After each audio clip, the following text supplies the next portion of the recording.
Yeah, we're not Well, live yet. Okay. well, now we're live. So now we're No, just live. so just in case anyone hops on right now, we're just this is behind the Yeah, scenes before that's the there show you go. starts. Hmm. So we got about 4 minutes of behind the scenes. Okay. Okay. So what we're talking about? Oh yeah, so I was telling you that I used to be Cheap like a dates. really cheap date.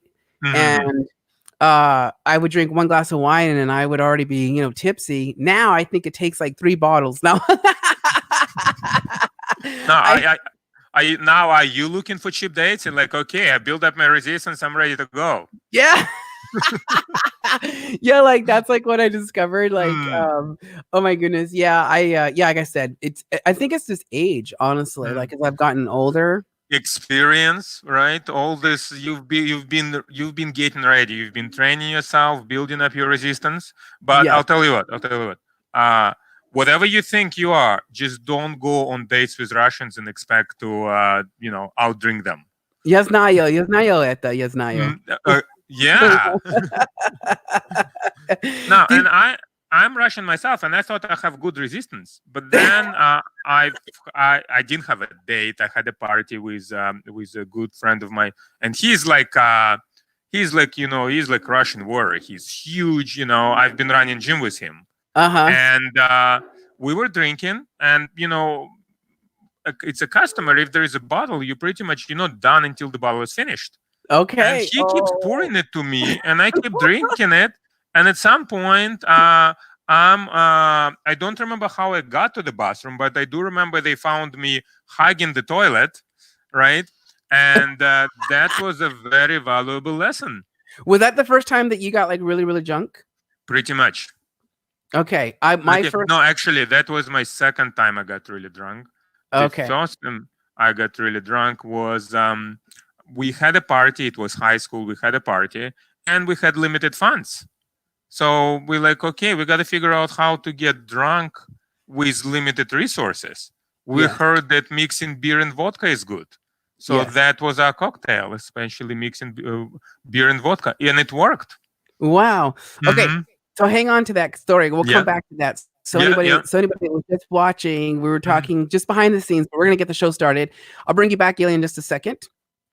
And I'm gonna come back in just a second. Let's get the intro proper.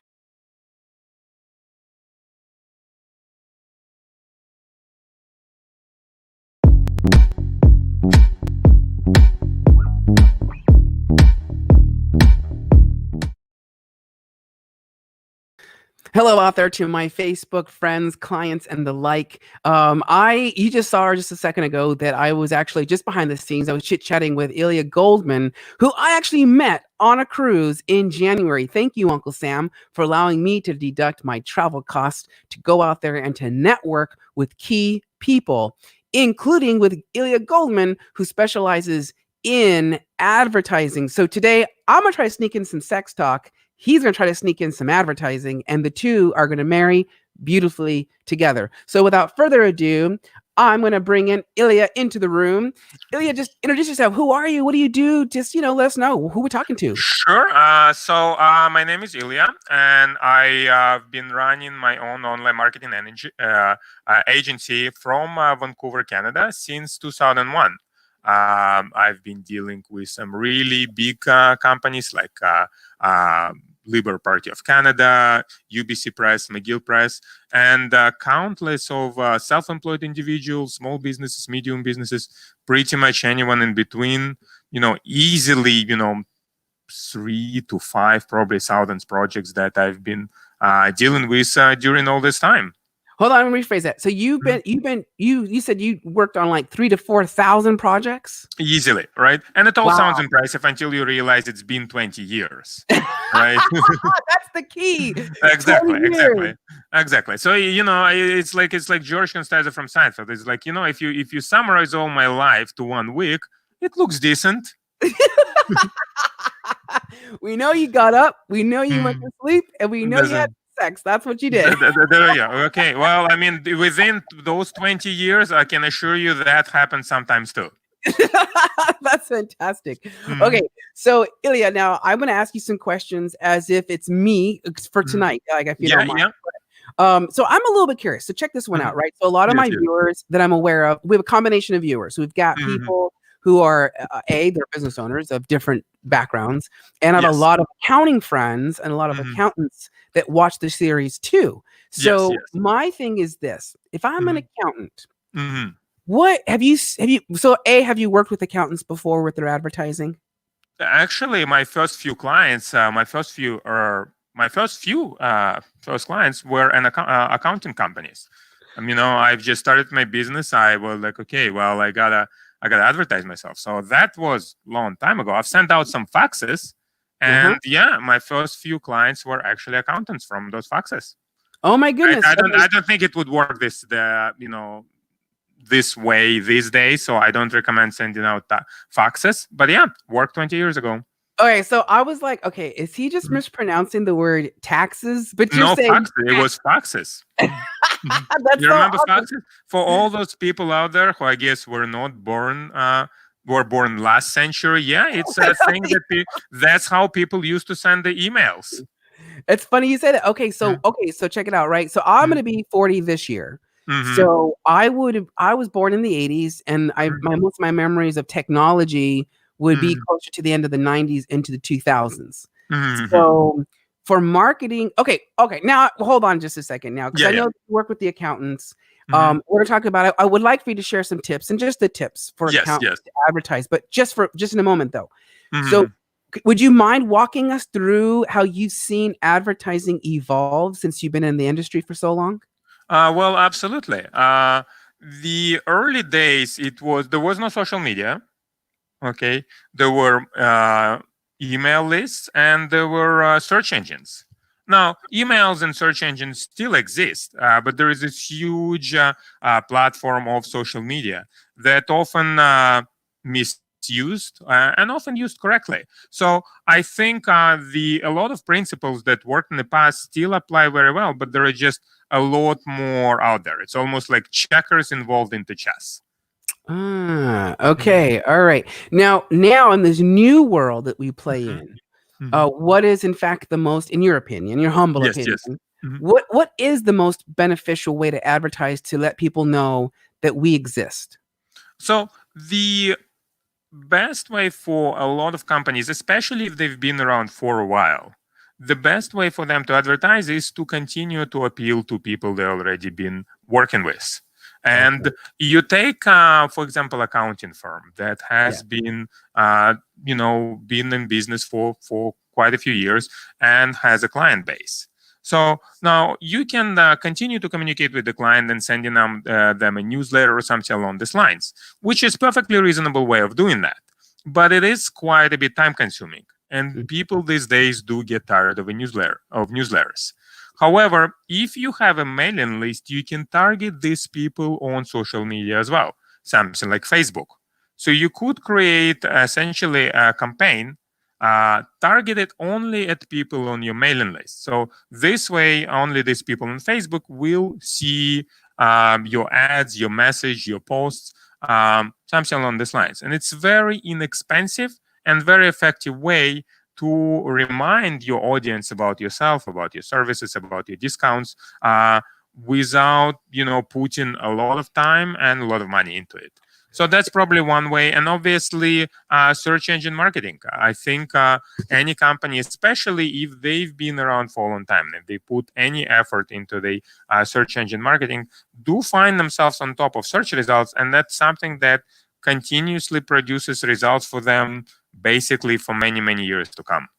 So it kind of reminds me Mhm. of like when you have lots of lovers and you Mhm. want to make sure that they all still aware that you're There you available. go. All So right. you're always like Mhm. texting them just like, hey, hey, Well, hey. there you go. Now imagine you like create like a group for all those lovers on social media, and like you post a message sometimes, like maybe something funny, maybe a tip or something like that, and all those lovers remember, oh, that guy was a great lover. Let's maybe I should give him another call. I love it. Okay. Hmm. That's essentially what we're doing is we're creating these relationships with Hmm. people. That's right. That's right. Okay, creating relationship with people and also kind of staying on top of their mind without being too intrusive. Mm, Right? Social media is a more voluntary experience than, let's say, email. okay. a lot of people not crazy about spam and things like that. And I'm not saying those things are not useful. It's just that have seeing a post on social media is people react to it better than, Hmm. let's say, in seeing the same newsletter, for example. So, like in your experience now, have Mhm. you seen? Because I'm actually really new to this entire world of Right, marketing. right. Mm-hmm. Right, like I don't know what the hell this was. I was just the way I built my firm. So majority of my accounting friends out there, the way we Hmm. built our firms was Hmm. word of mouth, right? Yes. It was a referral. So Hmm. for us to venture out and Hmm. say, well, maybe we want to move away from the referral model into Hmm. the active model of Hmm. I'm available. Hmm. So like have you seen this transition with not only just accounting firms but other accounting or other professional services? Well, I think you should not disregard something that has been working for you earlier. Word Mm, of mouth will always be there, and it's always an excellent way to build your client base. But it doesn't mean that you shouldn't look into other ways to promote yourself. And something like search engine, something like social media is an excellent way to add to the word of mouth and quite often to enhance it. Okay. Yeah, go ahead. no, go ahead. I Yeah. was So thinking, yeah, one way to use social media well. Okay. Let's say we've met a lot of people on a cruise. yes. Okay. Now you've met somebody. Maybe you got the business card. Maybe you just got their name. So these days, with just a name, you can go in and you can find them either on LinkedIn or Facebook. Those probably going to be the main platforms. And then you can easily contact them, telling them, hello, such and such. We've met there. Let's get in touch and, Let's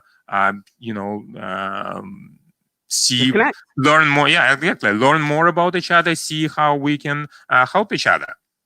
So I have a question for you. Yes. Do you have a way, do you have a mechanism for remembering names when you meet Mhm. people out of curiosity, like when you were on the cruise? Did you have like a little methodology that you use? I'll have to tell you, my memory is absolutely horrible. So, I do. It's okay. yeah. So, what I did every time I talked to somebody and I needed to remember something, I pretty much just sent myself a message. So, I Skyped myself. I've been Skyping myself the whole trip, right? Oh, that was a Okay. genius idea. Yeah. So then later once I get to computer and once I can actually do something, there are like 20 messages in my Skype reminding myself to do certain things. So Mm. there's some people excellent with memories, and I'm envious of those people. But there is so much technology these days, and with those phones being right next to us, it's very easy to send yourself those reminders. Now, here is another little trick. Okay, so let's say you meet somebody, right, and you just for the laugh, you can't even pronounce their name. Right. Okay, so what you can tell them right then and there. Let's connect on LinkedIn. Okay, and you give them Mm. your phone, tell, can you put your name in here? Oh, I see. And then that will Right. build a connection together. Well, absolutely. Now they kind of like it would be hard for them to say, well, nah, I don't really feel like later they can ignore it. People sometimes ignore people. It happens, It right? happens. Yeah, we can't I ignore know it never happened to you, it. but for the rest of us out there, it does happen sometimes. And when you're right in front of a person and you're asking them to do it, they're much more likely to do so. Now, obviously, if you just comes to somebody, during the networking meeting and you just shove a phone in front of them and tell them to add themselves there, that's going to be a little bit awkward. But if you had a little conversation and you are interested to connecting with them, that's a good way to do so. And really Mhm. advertising, and it's kind of like what Jacob Weil, he was a Mhm. guest yesterday. He's an attorney, Mhm. Mhm. and estate planning, and he works with accountants and stuff. So, Mhm. and a small business owner. So anyway, Yes, yes. he's saying right here, he's saying, social media is a Mhm. great way to supplement word of mouth, which is Mhm. exactly what you just said via network. Absolutely, absolutely. So I'm not saying you should pick one or the other. Okay, you're gonna go with search engines, forget about ever talking to people in person, right? Or you're gonna go with social media, you're just gonna shut off your website and just focus on your Facebook page or something. It's not really how it's done. You just have a lot more tools, and using all those tools will get you the best results. And that's exactly what his follow-up was, is you can Mhm. keep yourself top of mind. so that you can Absolutely. reach more people. And here's the thing about advertising, right? Mhm, So I wrote a book. It's called The mhm, ABCs of Deductions, and it's coming mhm, out mhm, hopefully by the end of now April. And mhm, anyways, so it goes through literally the alphabet A through Z. mhm, A mhm, is literally I literally wrote this. A stands for advertising. And mhm, what I said in my book was that Uncle mhm, Sam and mhm, Auntie Canada, mhm. they I don't know what kind of uncle we have in Uncle Justin, I don't right? That's yeah, what we have right now. yeah, maybe you oh yeah, you have an Uncle Justin, Justin right? Trudeau, So right? 'cause wait, hold on before we go on. Mhm. Do you guys have like so we call it like the government here like Uncle Sam, and I think that was Yes, from like yes, the yes. 40s. But do you have something similar in Canada? I don't know. I never heard of it. We always call it the government CRA, things like that. I don't think we have such a cool name as Uncle Sam. Oh, okay, Uncle okay, well, Sam, well, let's invent it. Uncle, yeah, Uncle Sam sounds very friendly, right? Mm, I don't think, and Canadian government usually considered to be, very nice. I guess until it's time to get some taxes, right? then you can call them like Auntie Candy, like, Anti-candy, Canada, I or like like that. Auntie Anti-candy. Candy. Hopefully that will catch up. Anti-candy. That's good. Auntie yeah, Auntie Mm, Candy. 'Cause I'll say so Uncle mm, Sam and Auntie Candy, yeah. like, they both understand Mhm, that every person in this life, even as a mhm, person, mhm, needs to be seen and to be heard. mhm, And it recognizes that even in our businesses, which I always say is like our child, needs mhm, to be seen and needs to be heard.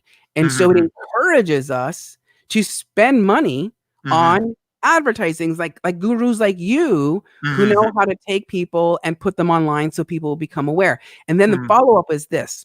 mhm. So for you, what is your favorite type of advertising campaign that you've ever worked on before? So I would say I like Google because it produces very direct results. Mm, For many businesses, especially local businesses, you put yourself on Google and you pretty much start generating calls almost the same day, which is excellent. And there are easy ways to track it. You can very clearly see, okay, I spent, let's say, $120 and I got like 20 calls out of this. Awesome, right? And those were potential clients. I can see how long those calls lasted. So this is a very effective type of campaigns. In terms of favorite campaigns, I worked recently with dentists. He had I think he was running campaign automatically through Google. It was kind of working for him. He just didn't know what exactly it does. And then we've adjusted it, and within a month, it got him like I think 190 calls or something like that, wow. with about $2,400 budget. So that is excellent to see it happening right in front of you. Okay, so I do have a question from Jacob. Mm-hmm. By the way, I want to acknowledge and say Mm-hmm. that what I'm curious, this Jacob, your question is pertinent to what I want to ask, Mm-hmm. which is um, when you saw them trying to, because you said they try to do it themselves for the Mm-hmm. advertising. That's right. So what did you see was a mistake that they were making? And Mm-hmm. if this is one of your secret sauces, you don't have to give us the ingredient, Right, but right. just the tip and just the tip only. Yes, yes. But what was like a mistake that you saw that they were using that Mhm. wasn't yielding the results that you found it and you changed it, which made it a better result for them? So Google has this thing where it can create campaign for you. So it's basically an automatic campaign, and it runs your ads. And the objective is to they have certain budget, and the objective is to spend that budget and get your results, which is perfectly reasonable way of doing that. But they don't particularly get into many nuances. They're not very subtle about their campaign. Also, if you or very often it doesn't have enough information. So, for example, you can integrate the stats information on your website, like, for example, where people coming from, how long they spend there, how many pages they visit. You can integrate it with your campaign, and that can give you very helpful information about how your campaign is performing. Hmm. So by default, Google simply cannot do that. Same thing with call tracking. There is certain code that needs to be added on the site.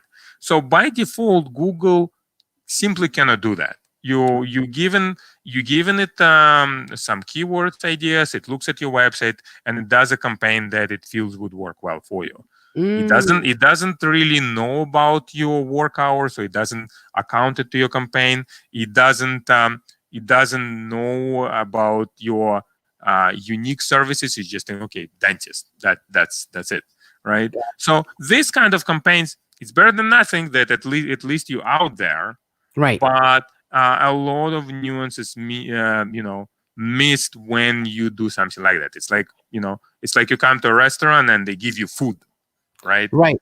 And As you don't. opposed to steak, pasta, pizza, whatever it is you might want at that moment, right? Just food is covers really way too much than uh, what you really feel like when you come there.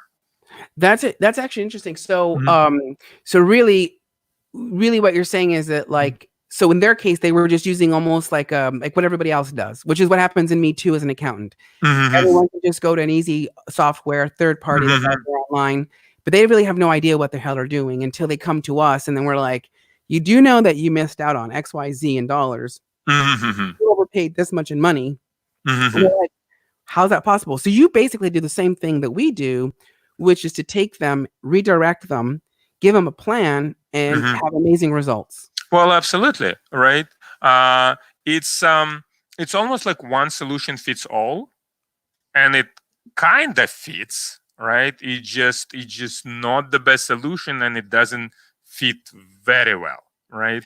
That It's makes like we all can wear bags, all right? It will, I guess, protect us from wind, but it's not going to be very comfortable and definitely not going to look very well, right? yeah. But we do have a fashion industry that addresses a lot more of that. So you can go and you can pick from like 20,000 different bags and a lot more than that. Now, question. So Jacob Mhm. has a question, by the Yes, way, yes. Mhm. and he's saying, how would you recommend identifying targeting for ads on social? Mhm. And what do you do to keep up those leads? Is this an area that you play in? Yes. So, in terms of social, there are different ways to use social. And I would say the biggest platforms probably would be LinkedIn and Facebook. I see. Uh, Now, LinkedIn is, I would say, I would start with Facebook. So, Facebook is an excellent way to target somebody that you have basic information on. Let's say you tell me, okay, my ideal client is somebody from the age of 45 to 60 that lives in that area, that has this particular income, and that like cats, for example, or interested in business or something like that. And based on that, you can decide on the targeting for the kind of targeting that you want to do. LinkedIn is a bit different. You can say, okay, I want to target all the plumbers that in New York area. So LinkedIn would be excellent for doing that. On both platforms, you can run paid ads and essentially just do some of your ads on the services that you feel would be of interest to that audience. On LinkedIn, you can actually manually contact those people, Oh or I wow. guess, hire a company that would do that for you. Okay, so you can, again, you can just commit yourself to contacting maybe 10 different professionals in that specific area, right? With a message, something that would be of interest to them. Hello, Mr. That, I'm working with a lot of plumbers in that area, and I'm looking to contact with more to see how we can help each other, Gotcha. right? So not all of them gonna respond, but I would say it's like advanced cold calling, because it's a lot more time efficient and it's a lot less intrusive than a call, Gotcha. right? And it's a lot easier for people to respond to you. You contact them, they if they add you back on LinkedIn, which is a very common thing to do, they almost like did a step back to you, so you can continue to develop relationship with them. So I would say different ways to use those platforms. One either and both can be automated campaigns, and on LinkedIn specifically, it's almost can be a manual campaign where you actually contacting real people about whatever it is you want to discuss with them. Gotcha. Now, Mhm. so now I have to ask this question though. So like, Yes. what got you Mhm. involved in specializing in online advertising or advertising in general? Like, what drove this? So when I started my company, I started more as a web design company. I see. And the idea was at the time I was actually my girlfriend. She was running her own business, and I saw that she has a lot of time on her hands. So she basically had a pretty solid lifestyle, right? And I'm like, okay, well that looks like fun. So I'll start something online. And I'll build websites for people, and I'll build like 1,000 websites first year and 10,000 second year. It'd be awesome. And it didn't quite go that way. But I do find that this kind of a business is very, um, I'd say, convenient. I think Mhm. business entrepreneurship in general is a more advanced lifestyle than, let's say, having a regular job.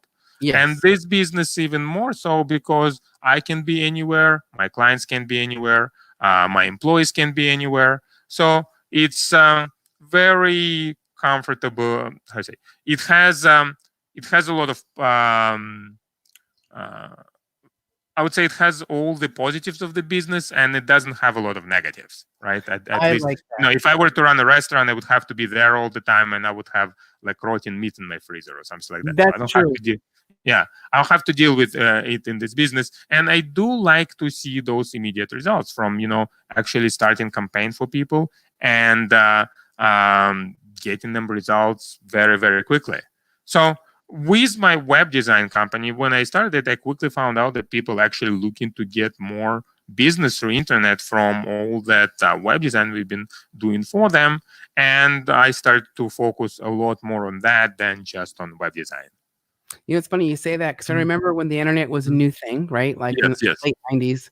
Hmm. And I remember um, I was watching TV and I had said, Hmm. you know what? One day we're going to see www dot website, www dot Hmm. let's nakedtaxtalk.com. Yeah, all right, there you go. There you had a dream. Yep. So Mhm. basically like saying like I saw like I basically realized that there we would be seeing websites on Mhm. everything. And then Yes. to our surprise, it is everywhere, which Hmm. leads me to Jacob is asking again. And Hmm. by the way, hello to James who said hello. James is another guy who Hmm. watched the show yesterday. He's watching us now too. Hmm. So Jacob is asking, do you think you should do broad random reach outs Hmm. or target it to specific people and provide value first, like web videos and stuff like that? So let's address the first part, the broad random reach. So the broad random reach, I wouldn't say random, I would say more targeted. So that is more of a Facebook campaign Okay.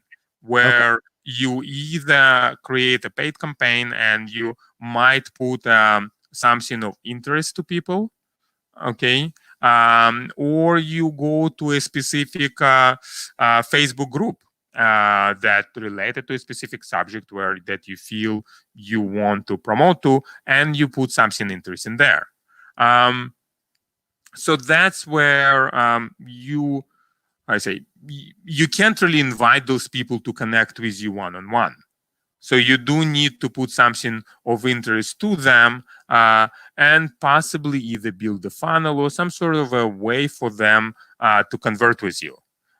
So I don't know about Jacob's business, but I would say generally something, I guess, to pique the interest and to get them to down to a specific level where the point is to eventually have conversation with them. I Now, see. when you deal with specific people, uh, you can kind of skip on all that. You can directly ask them to talk to you, and you should find something that would for them would be interested to talk about, right? Okay. Uh, Generally, the idea is you would want, if if you deal with specific type of businesses, maybe you come up with some sort of idea of what would be what would be a good contact for them. For example, you're talking to bookkeepers, right? You tell them, I know some accountants, maybe I can introduce you to them. right? And I feel it's okay to introduce the same person maybe to a few people. It's kind of up to them to see where Yeah. they click best. Yeah. But it is beneficial for that particular professional to talk to you as well. So LinkedIn, I find for one-on-one communication is probably the best way, because you can find a specific person and you can contact them directly, and with the point of actually having a conversation um, and kind of figuring out how it is you can help each other. Either you providing a service for them, or they possibly providing service for you, or you exchanging referrals, or you making some sort of um, I guess ongoing maybe information to them. Like let's Yeah. say you did talk to, okay, we're talking about plumbers or dentists or something like that. So when the news comes up that's specifically related to that business, you can either shoot them email or LinkedIn message that people actually often see sooner than they see email saying something unless, by the way, here is a new regulation for health practitioners, right? You should consider it when you're dealing with taxes, right? Something along these lines. And you can continue to do that with people that you feel would be good clients for you. And worst case scenario, hopefully you didn't lose too much time on that, but very often these kind of connections essentially become your clients. So I feel that should be done probably after. So I would say when you contact them right away, it's something that should be done after you establish connection with them. And when you connect with a big audience, like on Facebook, then it is something that probably should be done first. And so what I'm thinking is like, gosh, I just completely had my thought, and then I saw Jacob. Gosh dang it, Jacob, you gave a question and it totally threw off my question. That's okay though, because what you were talking about was Jacob, I know you're watching this show. You know what, Jacob? Please watch your Facebook Messenger. I'm sending you a link. Are you down for being tag teamed? Are you down for being tag team, Ilya? Sure thing. All right, we're gonna tag team you. I'm gonna bring him on here in just a second. You hear this, Jacob? I'm talking to you. I'm gonna bring him because he's asking some great questions, and I wanted to ask his questions too. But okay, so while waiting for Facebook to load, ironically enough, let me see here. Okay, so I'll show you what he's asking you. Again, he's asking another one. Great question, by the way.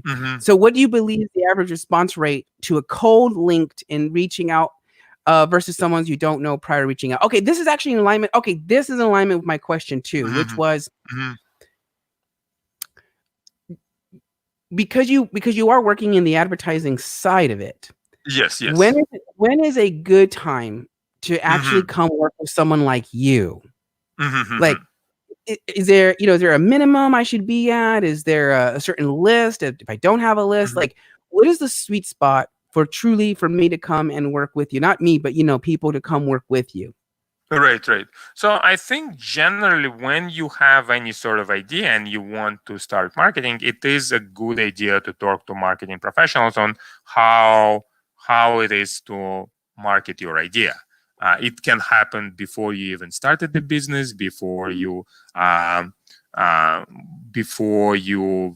website, clients, any of that.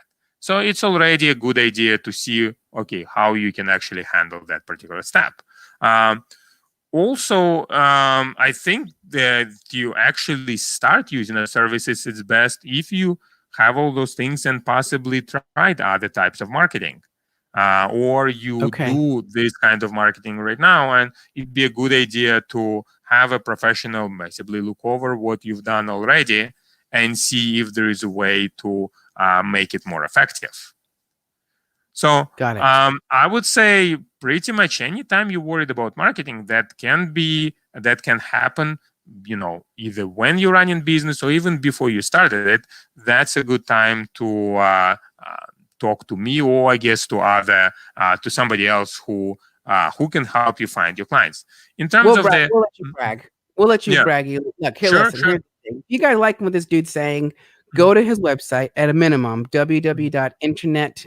I don't know what that thing's called. Hyphen. Dash. What is it called? Mhm. Hyphen.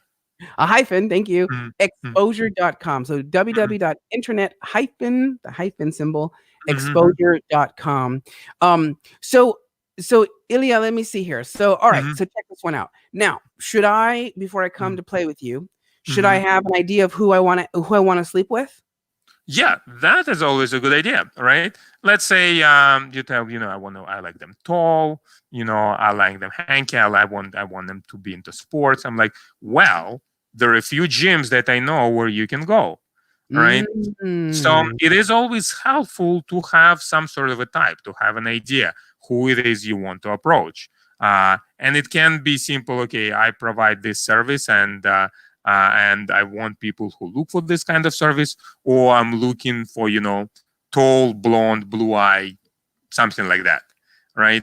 So it is very helpful when you do have something specific, or it is something you can discuss with a marketing professional. So consider this: you come to a restaurant, you ask them for food, and it is yeah. pretty much up to chef to give you something, and hopefully he will be able to give you something you like. If you have any sort of a guidance for the chef, I like steak medium rare, with lobster or something like that. It'll be so much easier for the chef to satisfy you. Gotcha. Hmm. Now, so in a way, there's two-way Hmm. streets. So on one way, you've got the consumer Hmm. that is saying, "This is what I'm wanting." Yes. And at the same time, you've also have the consumer going, "But I don't know exactly what it is that I want, but I have Hmm. an idea." And Hmm. then what you're saying is that the business owner Hmm. is basically coming to the front and saying, "So we kinda know that you have this idea of what you need, but let Hmm. me give you something even better," Hmm. or Hmm. something like that. Is that a good That's analogy? right. I would say it's more like, okay, let's say you want to start training, right? So you come to fitness trainer and you tell them, okay, what do you need me to do to get in shape? So you start this whole process. Now, another thing can be you've been training for a while and you have that specific regimen, and you come to fitness trainer and tell them, okay, this is what I've been doing. Uh, what should I keep doing it? What do you recommend? So in both cases, that fitness trainer should be able to either at least confirm that what you've been doing is what you should be doing, or hopefully make the whole thing better, either when you're just starting or you continued or you've been doing it for some time. Does it Now, do you answer? help, like, let's say Mm. do you help, like, for example, when like, okay, so what I'm thinking is, like, for myself, like, I'm gonna be green Yes, for yes. a month. So, Mm-hmm. what I find is, like, I go, like, okay, you hear Mm-hmm. about, like, keywords, right? Like, Hmm. accountant and Yes, yes. Phoenix or whatever. But what I Mm-hmm. struggle with is trying to guess the keywords. So, like, Mm-hmm. do you help people like ourselves go, "Oh, here's some keywords that we know are effective or that kinda work in Mm-hmm. your profession or whatever." Like, is this something you can help to curtail? Well, absolutely. So here's how the whole thing works with keywords. So we've been talking about many different campaigns, and Mhm. the probably one of the easiest campaign, I wouldn't say easiest, but I would say the simplest to set up is something like Google AdWords. And in Google AdWords, you can specifically choose the keywords that you want. Now, with keywords, you're not limited to how many keywords you can put in there.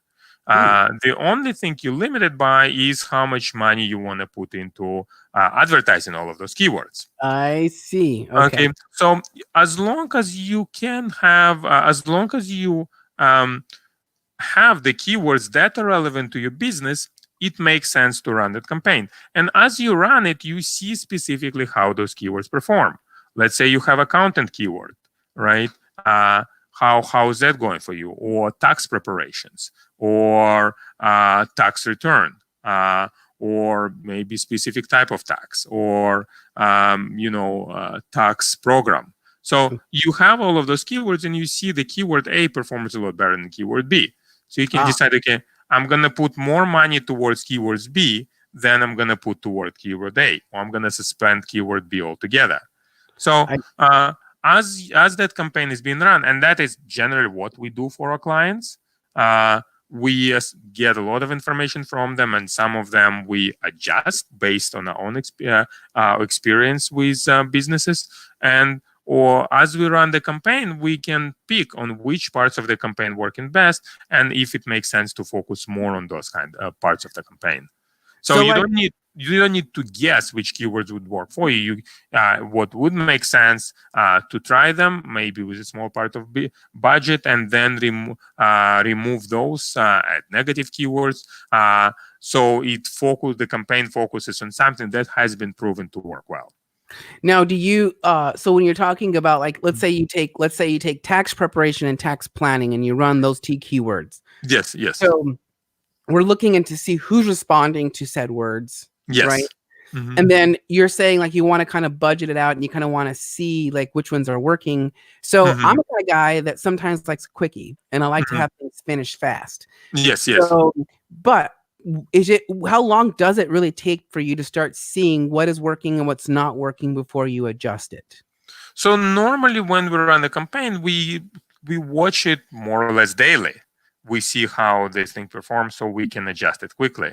As the campaign settles, we check it weekly or maybe every 2 weeks, and then see how it works. So generally, I recommend to try to run that campaign for maybe 3 months or so. Okay, we're And talking long haul. yeah, well, I would say we continuously adjust the campaigns, but in Got it. terms of you making decisions like, it has been not working well, or I get only certain type of clients, or something like that. So in terms of just giving a time for a campaign before you decide to make any really big changes from your side, and I would say I would recommend to run a campaign for probably about 3 months, but doesn't mean that you should just let it run. You should continuously make adjustments to it to make it better, right? And you continue to do that after 3 months as well. And of course, your job, your function, Yes. essentially is to monitor that and give us. It's like us as tax planners, proactive tax planners. Right. We're doing the same thing. We're Mm-hmm. taking your data, your financial data, as it's coming in on a weekly basis, daily basis, whatever, and then we're going, oh shit balls, the income number is this much, or the expenses are this much. Now we have a completely different direction in the tax plan to minimize the taxes at the end of the year. Now we got to do something radical, and you're basically doing the same exact thing, which I'm going to let Clinton here. So first things first is I'm going to let Clint. We have two people asking questions. So I told you right now that a lot of accounting buddies are watching this. So accounting buddies, this is where you're going to go. Internet, whatever that thing. Exposure.com. There you go. Symbol exposure.com.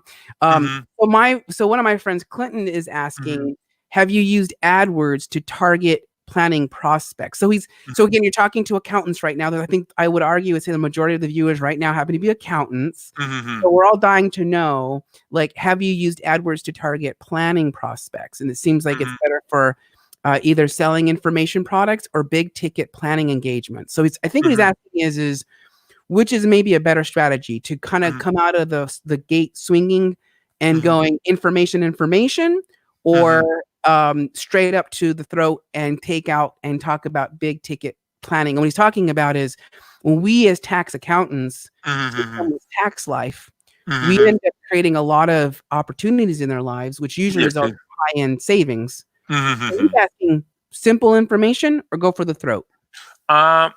Now, I'm not sure about the specifics of this particular campaign. What I do find works better if there is initial conversation involved.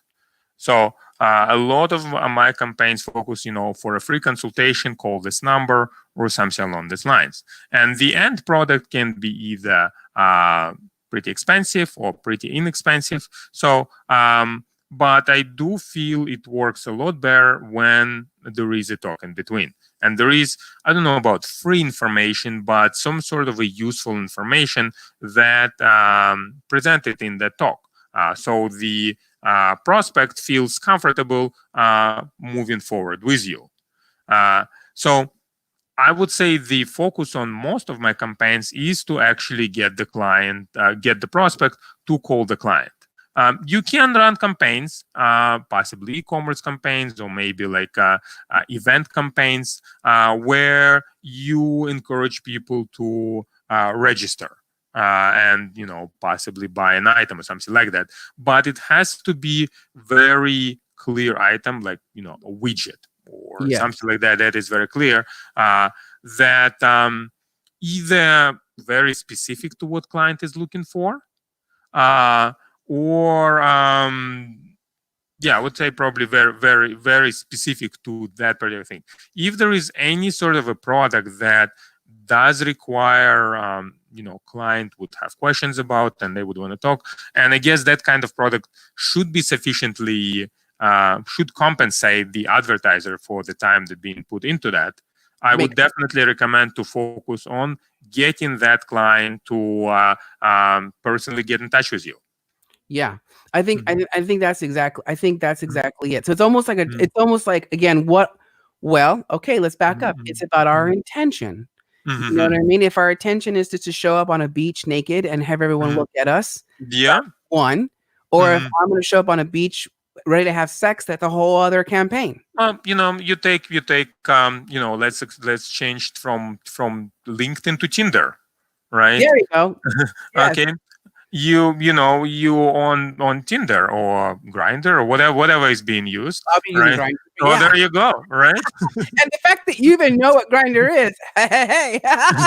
Well, I gotta stay on top of all the internet trends, and I guess Okay, that online makes trends. sense, Yeah. 'cause oh my good Mhm, God. Okay, mhm, hold on mhm. just uno segundo. Yeah, yeah. Second out there, my fans. Mhm, Whoa, mhm, whoa, whoa, whoa. mhm, I just realized something. Because you are a marketing guru, mhm, you tell me that if I wanted to target Grinder users, I could mhm. target Grinder users? I never advertise on Grinder. I do believe they have some sort of advertising system, so worth looking into, I right? think I think we should talk more. Just Yeah, saying. I mean, absolutely. now I will say that I've not Mhm, used this app mhm, in, like, oh my gosh, mhm. since I was like 31, so almost like maybe Okay. years ago. But Mhm. I know my husband gets on there just to hang out There with his you go. friends, and Mhm, I know they see advertising. Wouldn't that be mhm, hilarious? Like, the campaign would be, "Let's mhm, plan out your tax life, while at the same mhm. time you get a free dick pic." You There know? you okay. There you go. That's now you're thinking literally outside the box. Literally outside the box, like, Yeah. "Oh my god, that would totally Mhm. be awesome, possum." Right, right, right. Okay, But so even on Grinder, right? right. It's now I haven't been using it, but I would imagine it's very rare to say, okay, here is me, meet at this place this time, and we get right into action. There is some sort of a conversation involved beforehand. Okay, so that's how you approach it on those platforms. Okay. So on search engines, most of the time it's no different, unless there is, like, you can say on Grinder, come and pick up this vibrator, right? So Yeah, vibrator is very clear, and people might be ready to buy it right then and there. But got it. for other stuff, there probably should be some sort of a conversation first. And so Mhm, that's gonna lead me to my next question, and then I'm mhm. gonna bring Jacob into the room. Yes. So because we're gonna tag team you, but I Mhm. wanna know this Yeah, then. go ahead. Mhm. So, are you shy with working with people that maybe do work in the adult entertainment world? Or do you work with people in the adult entertainment world? I'm trying to remember. We worked with Dominatrix a while ago. We essentially made her website. And then essentially, so she was popular enough that she wanted to run ads on her site. So Ah, that's what we did for her. Um, I worked with some gambling companies. okay. Uh, okay, so I have some experience with that. I wouldn't say it's my main focus, but it came across occasionally during this whole, this 20-year experience. I love it. Okay, well, Imma Hmm. tell you right now that I'm looking for clients in the adult entertainment world, and I'm Environment, not afraid. okay, So if you come across any and they're like, "Hey, I need a badass tax consultant," you know that I'm not afraid. absolutely. Because Jacob's Mm, about to attest that yeah, as an industry, some of us are afraid to work with porn stars, hmm. but he's not. So here we go. He's not all right. There Oh, you go. Hello, absolutely. Jacob. Thank Nice you, to see you in Thanks for person. having me back on. I would love to help you tag team. Hmm. Yeah, Talk we're to in him. tag Well, team. okay, That's okay. we're in tag You team know, media. That's what's about to happen. Yeah, I don't know if you can arrange those screens. So I'm gonna be right in the middle. You're gonna work with me on one side. He's gonna work with me on the other side. Okay. You got the. Now he's gone. Okay. Okay. Maybe you Hold put on. him behind me so he couldn't be seen. Hold on. I'm gonna kick you both out, and then I'm gonna bring in one at a time. Okay. I see. That's how we do it. Now I'm on the bottom. Now Yeah, I'm on the I like bottom. to You be go on to top. the top. Yeah, Okay, and you're gonna work me. We're gonna work you. I'm gonna tell you right now. I've been telling everybody. We all know that it Mhm. takes a while. We got some warm up. We went through some warm up. We did some foreplay. Right. Welcome to the bait and switch. Now we're gonna tag team you. Yeah. Okay. So switching partners right in the middle of it. Okay. This is, I mean, I can only go for 50 minutes. Mhm. I gotta warn you right now about Jacob. This guy can go You like taking 3 a break, then Jacob gonna 3 hours and 15 minutes, thanks. Mm. Okay, Jacob, you've been asking me a question, but before you do, I know that you're able to all watch the comment section along the line here, and I've got a burning, yearning question for my friend Kyle Kelly. He's also an accountant based out of Florida, and is also a planner as well. So he's going, how important are keywords in the domain name itself, and is it overrated? What's your opinion on that, Ilya? I'd say it's helpful to have them, but it's not necessary. You look even at the most popular domain names. They really don't mean anything. What does Google mean? What does YouTube mean, or LinkedIn, or Facebook, or any of those things? You don't have, YouTube is YouTube. It's not, videosharingonline.com, right? And same thing with everything else. So it's not so much the domain name itself. It is more how you promote that domain name. So it's not a bad idea to have a domain name using floridaaccountant.com. That's excellent domain name. But if it's not available, there is perfectly fine to have, Kelly accounting or something along these lines, and then promote that specifically for the keywords that people will be looking for. That's pretty much it. Like, it's the content on the website is more important than the domain name itself. It's about what's inside my package, baby. There you go. Right? You walk around. You don't call yourself Mr. Big Tick, right? You be perfectly fine with your name, and I guess you build up reputation that way. That's exactly it. Would you then say that having multiple different trade lines of business have on one website being a bad idea, or do you want to build each website so that it's only targeting one specific segment of, I have my accounting website, my bookkeeping website, or put them both together? So in the case with bookkeeping and accounting, I feel that is closely related enough that it makes sense to have it on a single website. If you have very different businesses, let's say you have accounting businesses and you also sell oranges, then it doesn't particularly make sense to have them in the same place. So if it is relevant, and I would say clients of one likely to benefit from your other service, like bookkeeping, accounting, it definitely makes sense to have them on a single site. Love it. And it's interesting you're saying that because so Jacob didn't share this with you, but I'm gonna share his dirty little secret. And that is that he actually has an accounting firm that he's a partner in, and he also has his law practice as well. That also is a tax law firm. Right. So in this case, what you're saying is you might be able to keep the assets together, or would you still separate the assets? So it depends what kind of law do you do. Is it, and if you don't mind asking, what kind of law do you do? So I do business, estate planning, probate, and family law as well. But I focus my law practice primarily towards a lot of my small business clients that are also on the accounting side of my business as well. So I think in that case, if you do find, and the reason I asked you about it is because you actually have experience with combining those services. And from what you told me, it's quite often these people use you for everything from law to taxes. And I actually find the similar case with some of my other clients. So one of the accountants that I've been dealing here, he's actually a financial advisor.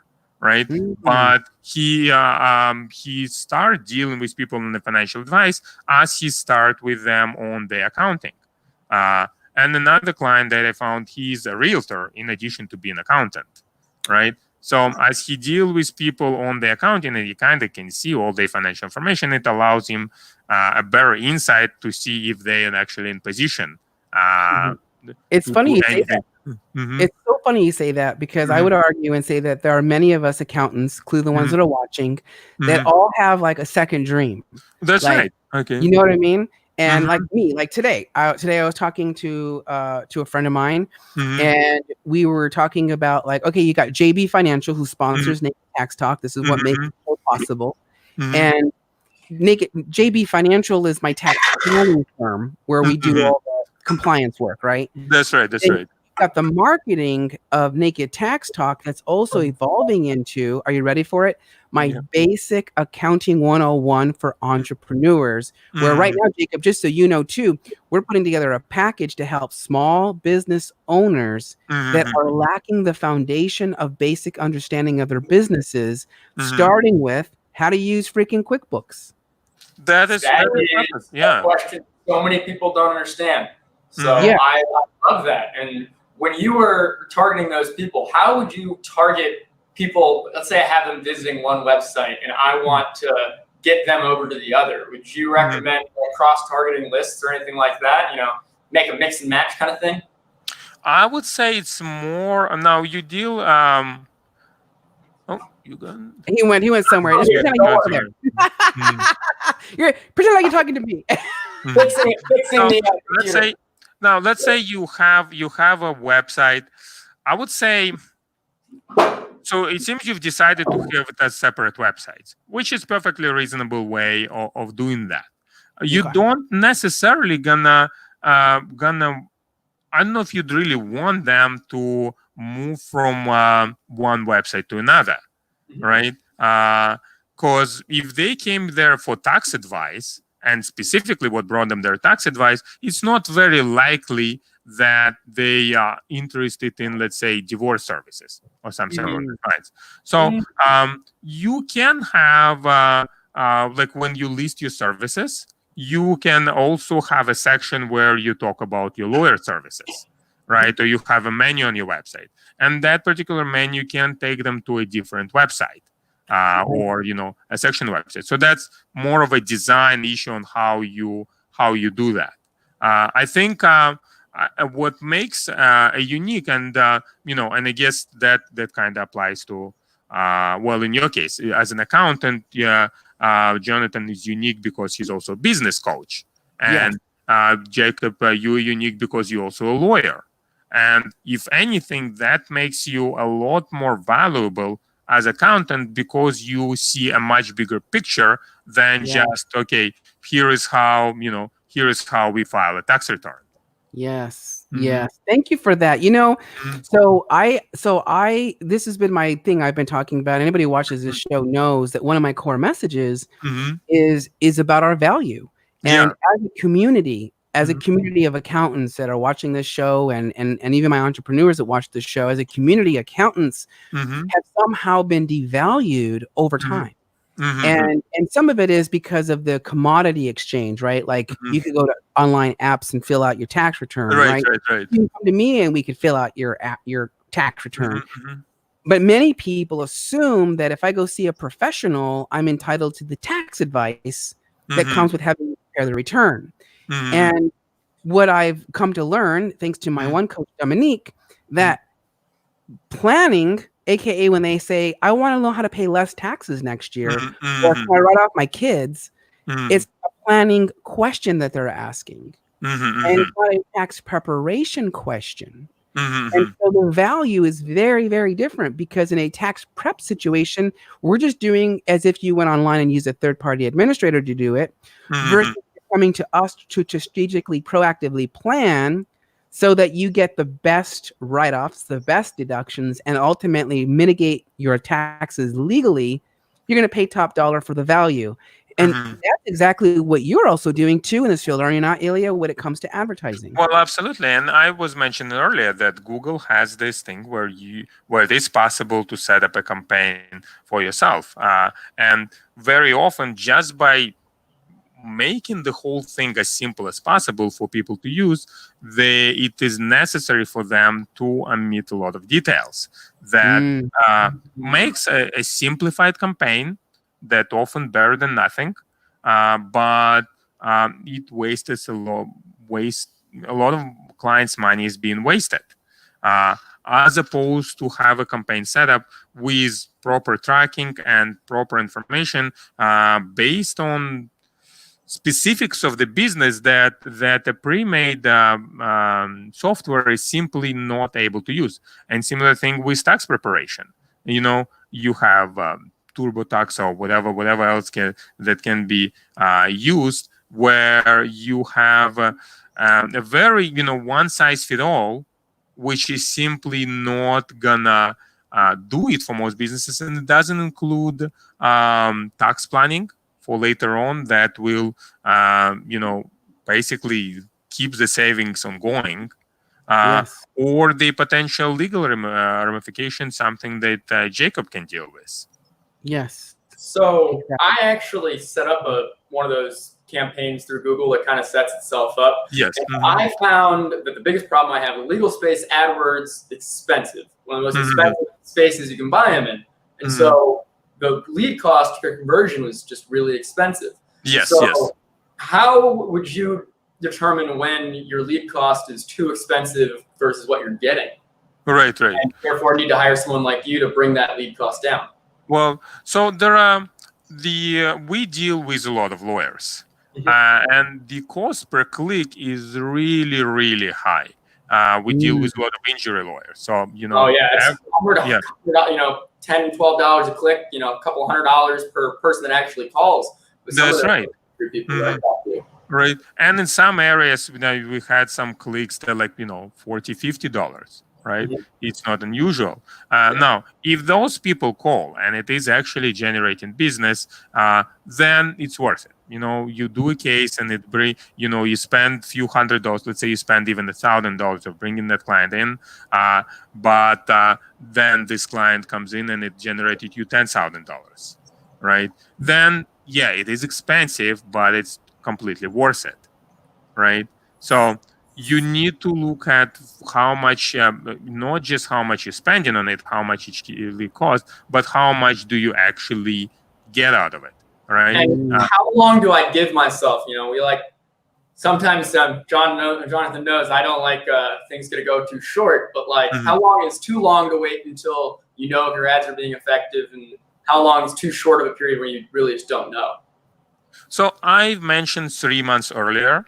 And it is something that I would probably recommend to run the campaign for. Now, you can decide on a certain budget. You can decide, okay, I'm going to spend, let's say, $1,000 every month, or 3,000, or something along these lines. And then, as you continue to run the campaign, doesn't mean just put it there and let it sit.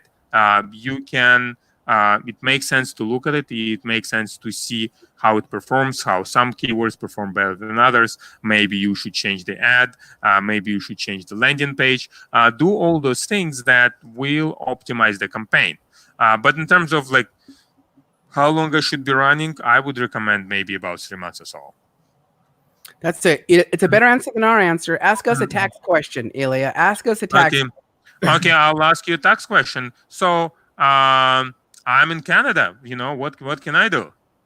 It depends. I actually have quite a few Canadian businesses that choose to come down to the United States and set up a C Corp, say a Delaware corporation, and then house all the assets there, perhaps setting up some kind of trust structure so that they can avoid paying taxes back in Canada, particularly with a lot of research and development type property that they're trying to sell later on.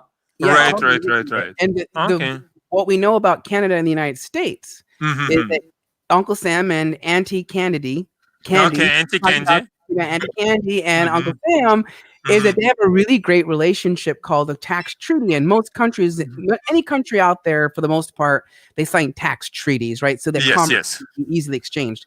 So Canada and the United States have a really good tax treaty. And one of the tax treaties, it boils down to the government. The United States will allow you to exclude up to $250,000 in income if the primary income is earned, for example, in another state or in another country. Or we can elect and say, Uncle Sam, I'd rather pay my taxes here. Auntie Candy, just so you know, I'm paying all my taxes in the U.S. because I have a lower tax liability. So you being a Canadian, you'd pay all your money to the U.S. government. Or maybe it's the other way around. and Canada has the cheaper rate for you, and you tell Uncle Sam, just kidding, I'm giving it all to Auntie Candy. And that's exactly how this works. And so really, honestly, like someone like you who generates a lot of income, I'd imagine you're borderless like us. One could invest and see, is it the right move to make to move my company, make it move the income into the United States? I It's a see. plan. So for non-US citizens, is it still possible to establish a company in US? Yes. And so I will preface by saying I'm not a lawyer, but somebody sitting on my panel is. Okay. But here's what I will share with you that I know is that absolutely. So foreigners have the right to start a company. Now, it's going to be state dependent, but I can agree that all 50 states allow this. So here's the dealio with that, though. If you're a foreigner, you have to have somebody who resides in the state that you're going to incorporate to become what we call a statutory agent. I see. The statutory agent is the one that's going to be responsible for taking, if you get sued, for example, and they need to serve somebody, they're going to go to the statutory agent who's going to turn around and call you and go, Ilya, hey, guess what? We have a legal problem, right? So that's what that's for. Now, when it comes to where to set up, for example, there are states that are super friendly to corporations and other companies, and there are some states that are not as friendly. For you, you're lucky because you kind of really get to decide where is the best option to set up. Unless I'm wrong, but I got a lawyer right here on my panel who can confirm. Now, when it comes to where you want to set up, you got to think about what type of business you have, where it's easy and convenient for you to work with, and what's going to get you the most tax advantage, monetary advantage. You want to go set up a business in California? Probably not. We're going to have to pay tons and tons of tax on that side. So, state like Florida, Nevada's very friendly to Arizona. businesses. Arizona's another business-friendly state. And now I find a lot of my foreign business owners, they don't want anyone to see their name on the business. There's lots of ways that we can do that. Particularly those we were talking about earlier, the adult entertainment industry. If they're targeting those types of people, they might not want to put their face on that necessarily, even if they're, targeting all those types of people. So, all the sexy folks out there. What can I say? Right. Yeah. So Jacob, all of a sudden, so when it comes to taxes, all of a sudden they shy, right? Yep. Everyone shrinks. So, Jacob, let me ask you something though. Actually, it's a question for you. So without just a tip. But where? So, for example, like even me, like being an American, and I don't want to show up on documents. Could you allude to how one does that? So there's a couple different ways that we can do that. One, we can set up a trust in which the name of the trust doesn't have your name in it. I have a client who has the Pink Trust, and that trust owns several different properties that we won't name. I'm sure there's some other Pink Trusts out there, so you can't find them too easily. But if you search any of the paperwork that he has, now the IRS is going to have his name on file tied to the Pink Trust CIN number, so can't hide from Uncle Sam, who owns that. But that Pink Trust is the only name you're going to see listed on any public government documents. Likewise, we can shell entities if the privacy doesn't need to be super deep. So I might go set up an entity, and there's nothing wrong with your Canadian entity potentially owning that business here. So you don't need to set up an LLC through your own name. You could set up Internet Exposure Co's LLC in Arizona. That's Internet Exposure Co. USA LLC, and do your US operations out of it. And then I don't know if this will pertain to you, Jacob. Maybe you can answer this question because I know Ilya is in a very similar. So Ilya isn't the only Canadian that I know in this industry, right? So for you, Jacob, like this is a burning yearning question I get asked all the time, which is if I start a company in the United States and I'm Canadian, could I in fact employ myself through my US based company? And how does that, and maybe you may or may not know, but how does that interfere with my visas, my work visas? Do I have to have a work visa for myself? So that depends. Ultimately, it depends. If you are employing yourself and primarily still working in Canada, a U.S. business is, hiring someone who's working over there in Canada, absolutely you're not going to have any issues. You're coming here for one-off business, no problems. If you are, on the other hand, trying to relocate here, Well, then that's one of the ways a lot of foreigners end up starting their business, and the reason they start their business in the U.S. Far easier to get a U.S. immigration visa under the business investment side than it is to get it under just merely, trying to come play the lottery system or the various other systems we have depending on your country. Now, I'm not an immigration lawyer, but I will say that I have seen some businesses that have spend hundreds of thousands of dollars throwing the money away with the knowledge that they're really buying a U.S. passport. And I've seen European, Chinese companies particularly, and they'll come and they'll invest $500,000, $1 million to be able to establish that business presence, because the U.S., we want more people who are going to come in and invest here. Does that help you, Ilya? Yeah, absolutely. Yeah. So I was playing earlier when I said ask us a tax question, because I love you had a response to our questions, and our default questions are always, well, it depends. You put an accountant and a lawyer in a room and they are never going to give you a straight answer. It's a conversation that just keeps going. Yeah, I mean, it's a very gay answer, just saying. There are a couple of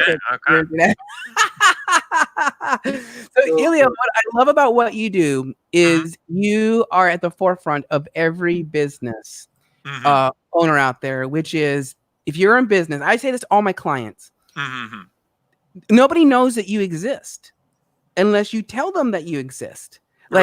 I know for me, okay, so I was sharing the story earlier with one of my friends, and I shared the story. So JB Financial, my other company, again, that sponsors this particular show, I started it in 2004 in a town called Bisbee, Arizona. So 5,000 max, it's kind of like a Vancouver in that sense, where it's got the houses on the hills and stuff like that.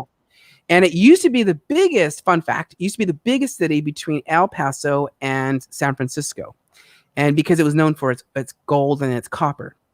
So I moved there with my then boyfriend. And while we were there, we said, of course, what would we like to live here? Dangerous question.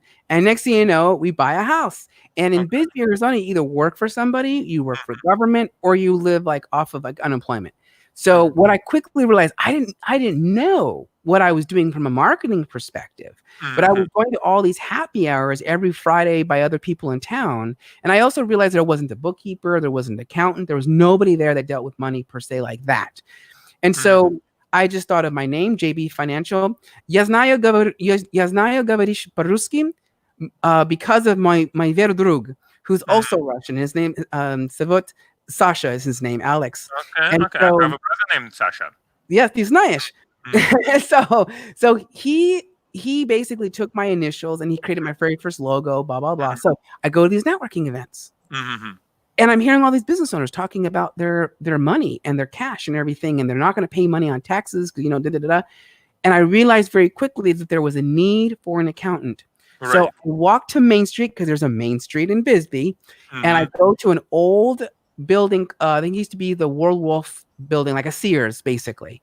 And it was the 4th floor. I went and met the owner. I paid him $300 a month to get this tiny little office. And I hung up my shingle and I called it JB Financial. And so I started going to these networking groups, advertising through word of mouth that I was available and that I was 100% confident that I could take them to the next level. And so my very first client, Seth Appel of Old Bisbee Roasters, who was a guest on my show a while ago, we took him. He was like, in his gut, he was like, I'm making a whole bunch of money and I want to make my employees taken care of, and on and on. When I sat down and did the numbers, we found out he was losing money in the very beginning. For every pound of coffee he was making, he was losing like 50 cents. So even though he felt the money coming in, he was actually losing money. Right. And so when I exposed that, because this is what we do, and we filled it all up, he went from just barely what is that? 1, 2, 3, 4, 5 figures to multiple 6s into the 7s. And then, so this is what happens when people work with accountants, right? Right. And so what I'm saying is advertising is the key to our success as a business owner. Well, I mean, and unless clients coming in, nothing gonna happen, right?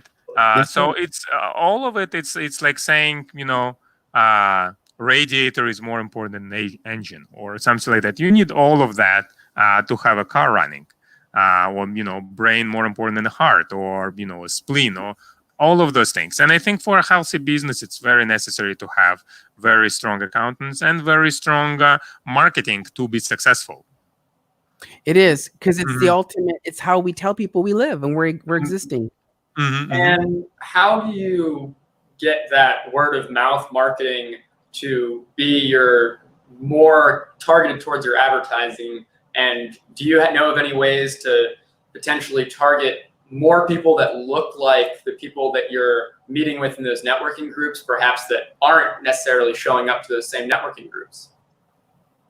So that is something we discussed earlier in this call, and I'm not sure if you were there from beginning, but We got chopped out a couple times.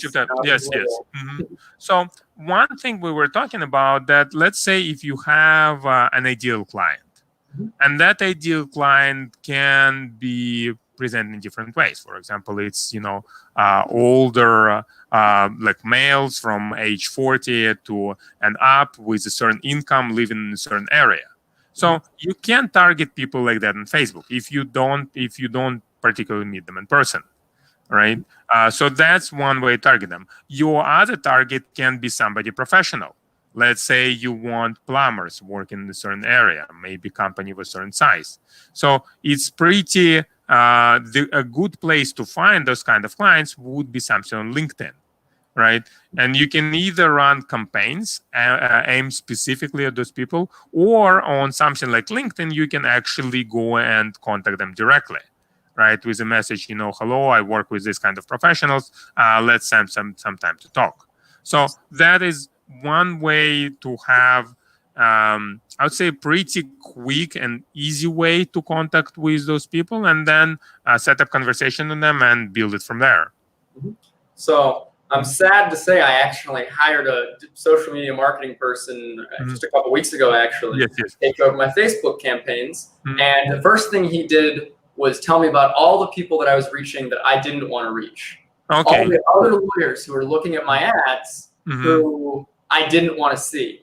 How do you get rid of the people that you want to make sure don't see your stuff that might have similar interests? Right. So as you run your campaign, Facebook displays to you who actually responds to it. So it's very good idea to have some sort of a conversion point in your campaign. Let's say somebody submitted a form on your website or went to a contact page. With Google, they can spend certain time on the website. But the simplest one probably on Facebook is to set up them actually going to a certain page in the website. It can be the thank you page or contact page, or maybe they come to your website and they go to review your services page. So you set up all those conversion points. And as you look through your campaign, let's say that have been running for a week, and you saw, let's say, 100 people came from the age 20 to 30, and 100 came from the age of 40 to 50. And no one converted from age 1 to 20 to 30, but a bunch of people convert age from 40 to 50. So you cut out that audience from your targeting, and now you deal specifically with a much tighter audience. And that is just an age example, but you can look at gender, you can look into the interests, you can look on all sorts of things that will allow you to zero in on specific people that you would want to target. Okay, so I got a burning yearning question, which is like this. I mean, quite honestly, how much does really Google know about us that we're essentially saying you can know all this about me? Because you work on the back end of the marketing campaign stuff. So how targeted can this be? So I'd say Google knows a fair share about us, but not as much as Facebook. Because Facebook really knows about us, mainly because we just tell it. Right? That makes sense. I mean, hello, I'm putting my junk on there right now. So, well, there you go, right? I mean, you go and you watch certain videos on Pornhub or something like that. Hello, now, I didn't check, but it's very possible that Pornhub had a Facebook pixel. Right. Oh, What that's is what a Clinton, my pixel? friend Clinton just Mhm. mentioned that, and I didn't ask you that question. Mhm. Great question. So Clinton was asking about a pixel. So what the hell's a pixel? So Facebook Pixel essentially it's a piece of code from Facebook that identifies what are you doing. Now, if you think about it, most of the time, at least I'm on my computer, you logged in on Facebook. So Facebook knows all the websites that you went to that had Facebook Pixel on them. And very often, either sites put Facebook Pixel there by themselves to run the campaigns, or they have some sort of arrangement. So Facebook gets a lot of information, and Wow. that is from other websites. And you already logged in, so they tie that information to you. I see. Okay. And then you spend a lot of time on Facebook. You tell them where you're from, where you studied, your marriage status, you posting pictures from your recent trips somewhere. When you were there, you were logged in on Facebook, so they know all your travel Is history. Facebook going through those pictures and figuring out what you were doing, the pictures and your activities on I that? don't think they're gonna go that far, and the technology probably not quite there yet. But they can tell, for example, you spend 3 years, you spend a day in Caribbean and a day in Miami, right? They can kind of make a conclusion of what you were doing, right? So, Especially if they have algorithms to track what other people that normally do this kind of trip, what they're doing. so it's funny you mentioned that. I talked to a couple of different lawyers, and when they go to conferences, they say they will blast ads right around the area that conference is at. Yes, How yes. do you know where those things are actually going to go, and how specific can you get with that location? Can you get nice and tight in there, or do you have to cover a whole city? How small can you go? So with the ads, you can, and I have to double check how much it is on Facebook. On Google, you can create up to 5 kilometers. I don't remember if it's miles. Wow, that's not bad at all. Up to 5 kilometer radius. So essentially, you can come in and a local coffee shop can advertise right to you because they know you right there. Wow. Right. So That's about 2 miles, by the way, about 2.5 mile radius. say it again. About 2.5 miles. Putting that in American speak. Uncle Mhm. Sam needs to know what it means. About 2.5. I mean, luckily, I spent a lot of years in France. Year after Okay. year, so I get kilometers, and I walked 900 kilometers Mhm. over 35 days back to back. Okay. So I know how far a fucking kilometer is, and I will tell you, 5 kilometers, about 2.5, 3 miles. There you go, right? So it can be very tight. And as an advertiser, you want it, right? If you're a coffee shop, I don't think you would want to advertise people who farther than 2 kilometers at best from you, right? So it is, and it is actually good on those providers' parts to allow you this kind of tight advertisement. So it definitely makes sense for advertisers to advertise to local audience. I love it. I love it. Okay. Wow. I'm not sure if that's answered your question or your question was. Absolutely. So you can. Seems like you can get pretty tight in there. Well, absolutely. Right. Which works very well. Now, as accountant, you can work. Okay, I work with people in the city, right? Or especially if you not tied up to a location, you can really work with anybody in US or even in Canada, right? Maybe even other countries, right? So you can run those kind of campaigns. You can even split them. You decide, okay, let's say I'm going to spend $1,000 a month, and I'm going to spend 800 of it in US and 200 of it in Canada, or something along. So those platforms allow you a very very flexible kind of advertisement in terms of how you can split it. And you talked about funnels before. I heard you talking about that before, and I know like funnels I used in college with beer, but what are funnels? So the funnels, I would say, it's a rather complex way of converting people. Okay, so let's say you bring people to your website and you ask them to subscribe to your newsletter. So they've subscribed to your newsletter. So next step, you ask them to download free ebook, and they download free ebook. And next step, you ask them to sign up for a webinar, right? At, let's say, $20 a piece, and they sign up for that. And then you ask them to sign up for a big upcoming conference. That's going to be a few $100s. They sign up for that. And then you ask them to sign up for a private session, let's say, $3,000 course. So you kind of take them step by step to this whole thing, down the road.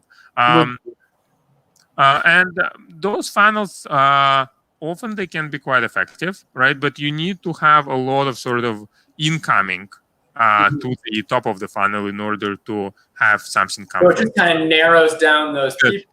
So eventually, just the people who really want to talk to you, you actually have to talk to. That's right. That's right.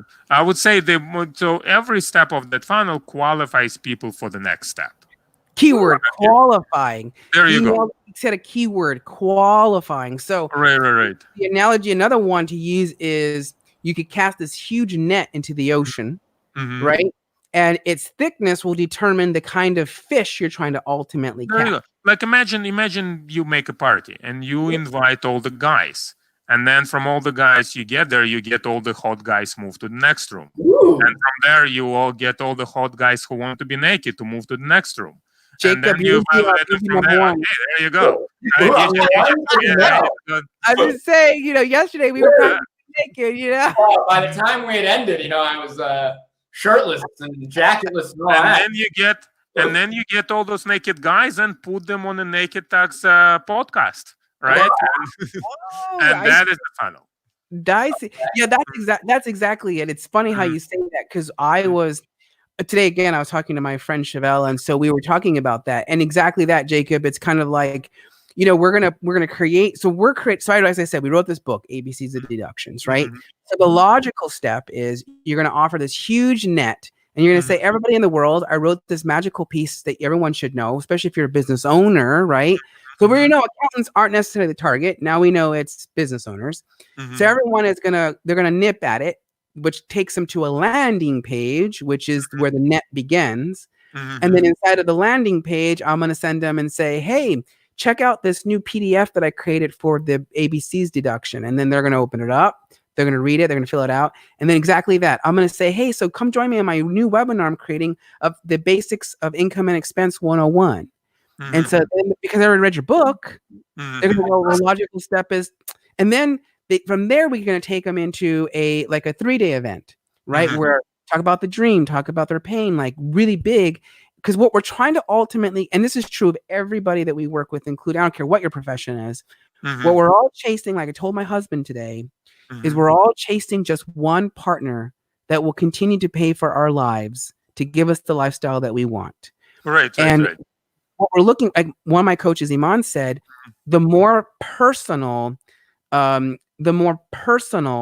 the attention is to the client, the higher the premium. And so essentially that's what we're drilling it all down to, which is why you hear terms like masterminds. Well, masterminds is really people working with people on a one-on-one basis to take them to the next level. Right. And that's what you and I, Jacob, are chasing. That's what people like my friends are watching. This is what Ilya is chasing. We're all chasing the one big client that's going to invest a hell of a lot to make them to the next level. That's right. Now, you can sort of make, I would say, not so much a simplified version of the funnel, but I would say more easier version for clients, at least, right? So you can qualify them from your campaign. Like, for example, somebody looking for a lawyer in your area, okay, or accounting for business accountant or something along this line. So you can take them to something like a landing page, and then the objective of that landing page is to get them to contact you, right? And as you get them to contact you, you essentially do the funnel from there. So they don't necessarily continue all this down the path on that page of yours. You contact them and then you move them to the next thing. Are they ready for that particular service? or would they want to attend that specific event, or something along these lines. But you almost do it offline as opposed to do it specifically on the page, just because for that kind of service you do need that initial talk to move them further. Oh, so how do I know what I should build out first? And being the idiot that I am, that focuses all my time reading the CARES Act when it's coming out, how do I make sure that I'm not overpaying or not getting services that I need for it? I feel like a lot of the times I have no idea if the marketing guy I hire is actually doing what they say. So with social media, I'd say it's a little bit complicated. So while I do feel that social media is relevant in many cases, I do like how transparent Google campaigns are. Because in Google campaigns, you can very specific, and it's not exactly true. You can do that with social media campaigns as well. But the way I would say social media marketing companies promote it and how they sell it is like, we're gonna build your audience, we're gonna build those people, and those people eventually gonna become your clients, which is much harder to track than, let's say, we're gonna run this campaign and let's see how many actual phone calls it delivered, or how many form submissions, or something like that. So it is much easier to tie up that kind of activity that you got people to take, as opposed to liking you on Facebook. So with those kind of campaigns, it's very easy to see. You spent X amount of money, you got Y amount of business out of it. Was that Y amount worth that X amount that you spent? Or you spent X amount, you got Y, you got this many clients. So that, let's say you spent $1,000, you got $2,000 of it, but that these clients that you got from it probably will continue to order from you. So you didn't really get $2,000. You got $2,000 and potential for maybe another 100,000 as those clients will continue working with you. So it's important to, I would say, estimate the lifetime value of a client as opposed to the amount of money that they pay you right away. But it's a lot more trackable than a campaign whose point is to increase your exposure. So exposure, get exposed. How do you make sure that your exposure is actually generating you business? Is there any way to figure that out? I mean, I get calls all the time. How did you hear about me? Online. I have no idea where I'm spending that money. Right. So with and as I was talking about social media, for example, right? So with social media, it is a bit harder to track, right? You can track it by the way, let's say, how many people messaged you on Facebook, or how many of them made comments, or how many likes you did.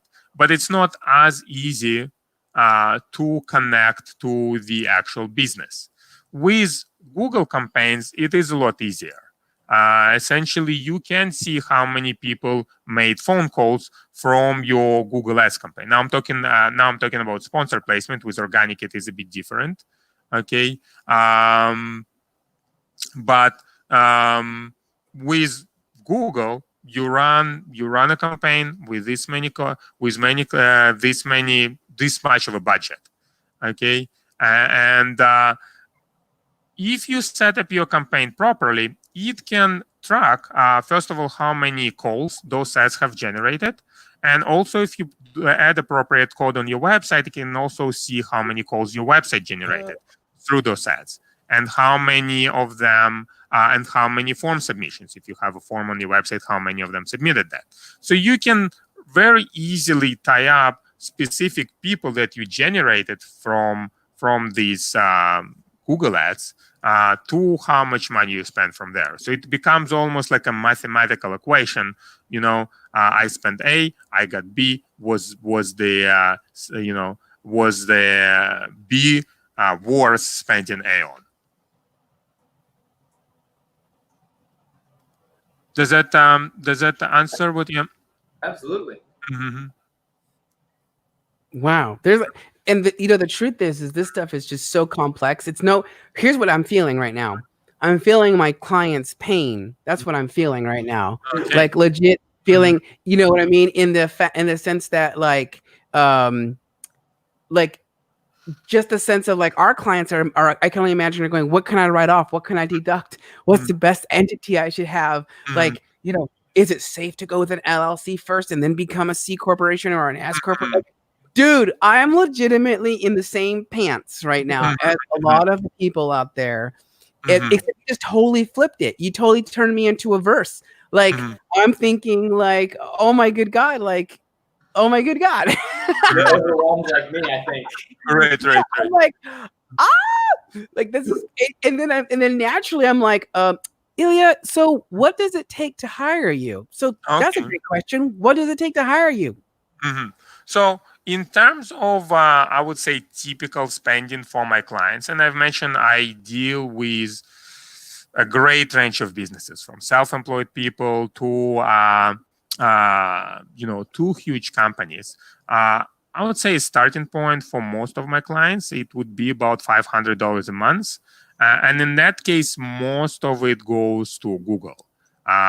Typically, I'll charge to set up and manage a campaign on Google Ads or other platforms would be 20% of the budget, $200 a month minimum. So the $500 spending comes from a lot of us smaller clients start with a budget of about $300 a month, and our objective to get them as much business as possible from it. So I'm going to share with you. So I don't know why, but like I was the kind of person that was like, you know, newspaper ads didn't work, so I wouldn't put my money there. TV ads don't work, so I'll never put my money there.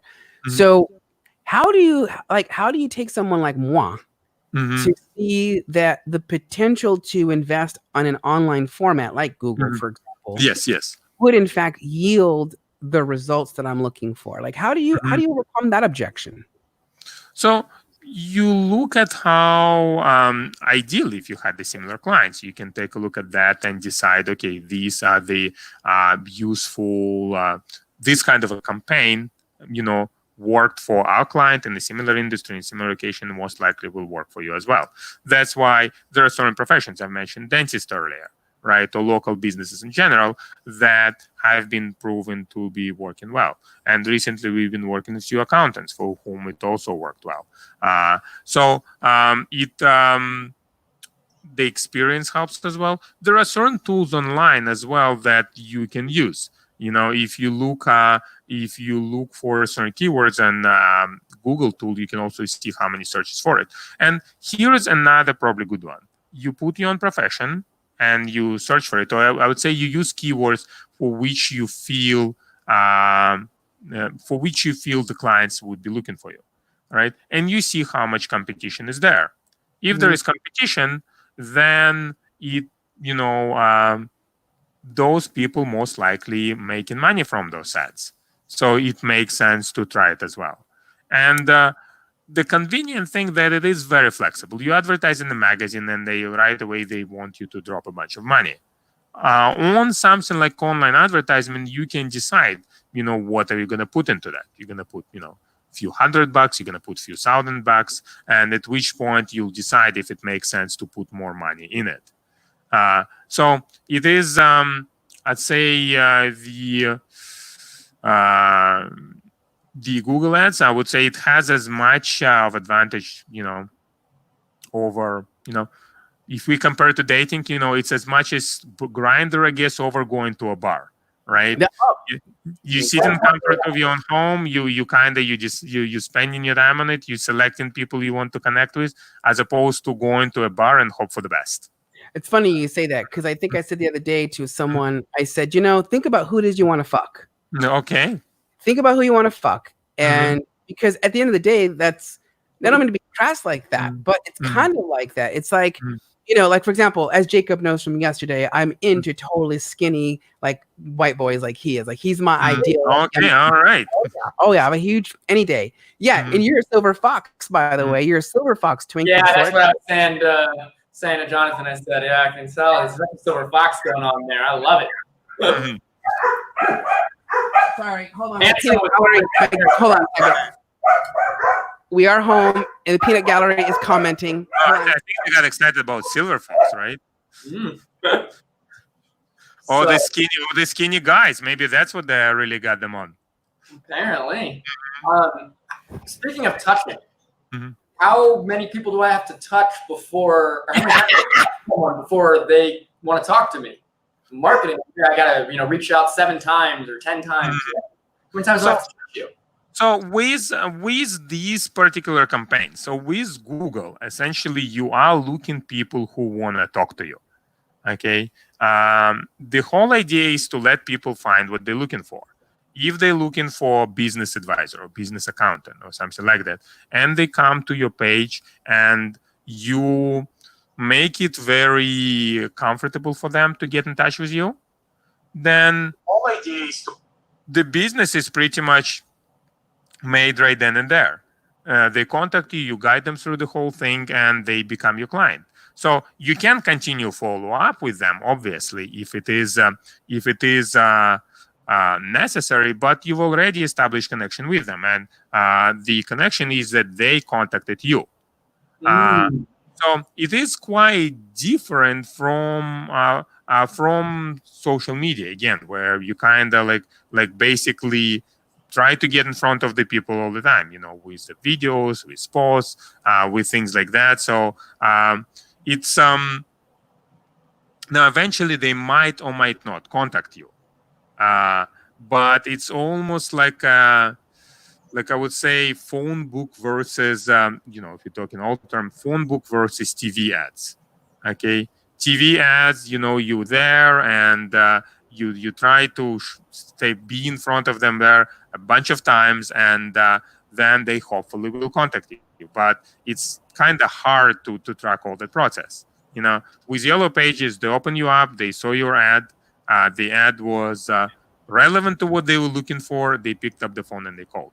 Now, which one is more likely to convert? An average person who opened Yellow Pages, seeing your ad, or the person who saw your ad on TV, right? So both of those ways, they kind of transform, but the principle is similar. With Google, you just placing yourself right in front of people who are looking for your product and services. And when they find you, the business happens very quickly. And that makes sense because they're the ones who are like actively That's right. looking for the solution to their pain, basically. Right. So, It's like again, you are you're looking for somebody, right? But you're not looking to them at that moment, right? Right. So if you go in the crowd and you're next to each other, right? It's you just have other things on your mind. That's But it. the moment comes, right, and you're looking for somebody skinny, and you're Yeah. there, right there. You kind of there you go, and magic happens. That's exactly it. And I also know this about Universe. You wish things in Universe just brings. There Like, you go. oh, There I you was like, oh, I just want to look at somebody. Ta-da! So, with that being said, here's what we're at. We're at about an hour and 42 minutes. So, yeah. not 3 hours like the other night with Jacob. And I don't have 3 hours tonight because Jacob kind of spent me last night. Just saying. So, I'm sorry, Ilya. I took too much out of him. Mhm. And it's the second night in a row. I mean, you're still going strong. Hey, listen, stamina, baby. So for the people out there that are watching this, have seen this, or listened to this, who is it that I've had your internet site up for a while, but is there an email address we can email you at, or a phone number? Sure. We can So my email would be, there you go. It's ilya@internet-exposure.com. Okay. And I think you've showed my phone number. There you go. It's also a toll-free number. There is one website that I wanted to bring attention to, especially these days. There you go. And that is essentially a website. I finished it just this weekend. And that is a website that matching people who need help with those who can't help them. So these days, a lot of people stuck indoors. They can't even go outside. All right. And they still need things, right? Or they need emotional support. There are all sorts of things that people have. So people have need for. And this website essentially made to match people who need this kind of help with those people nearby who can help them. So It's there are a bunch of people with really terrible stories. They sick, they stuck inside, they can't even go get their medication. So and there are lots of people out there who right next to them, they just wouldn't know about each other, right? And that website meant to put them together, and I hope it will be able to help a lot of people. And I saw it, by the way, firsthand, and I think what you're doing is brilliant, and I think it's amazing, and it's a great place to be coming from, because I saw it on there because you basically say, I need food, from the store, and then, or no, you choose, I need help, or I need help, or I'm offering help, or I want to help. That's it. That's And right. you just click on it, and if you're the one who needs someone to go get groceries because maybe I'm elderly or something like that, then someone's going to say, well, I will help with getting groceries. And you're connecting it at a time that we need connection. Absolutely. Like me, like I discovered, like it's a 2-hour ordeal just to go deliver a box at UPS, right? You come home and you get naked, which is normal for me. You get naked and then you go wash your clothes, take a shower, right? All just leave a box. Whereas you're saying, go to my helper. Now, I wouldn't abuse it like this per se, but you would go to helperos.com and say, hey, are you willing to go to the store for me instead? And I'm thinking this is kind of, but I also suspect you came from a different space. Now, do you see this evolving? Like, for example, the people that go, I need an accountant. I do see it evolving that way. But this one was created specifically for, I would say, The COVID-19. non-professional. Well, I guess people helping with each other with immediate needs. But I do see it becoming more also something where you can put professionals together. Right? There are some employment websites out there. There are currently no websites specifically where you would put people, at least nothing that I'm aware of, where you would put people next to each other and based on need. And it is essentially up to helpers to decide if they are able to help in that case and if they're willing to do so. So this kind of approach and this kind of algorithm will certainly can be applied later to do it for professionals, right? If I am looking for professional nearby, it can be made for like I'm here and I need an accountant, and you as an accountant can connect with them. I guess you'll see what they're offering. Let's say this is my case. You'll see if that is something you can deal with them, and you can contact them. So I do see it's probably it's going to be a separate website where it also can be a very, very useful service.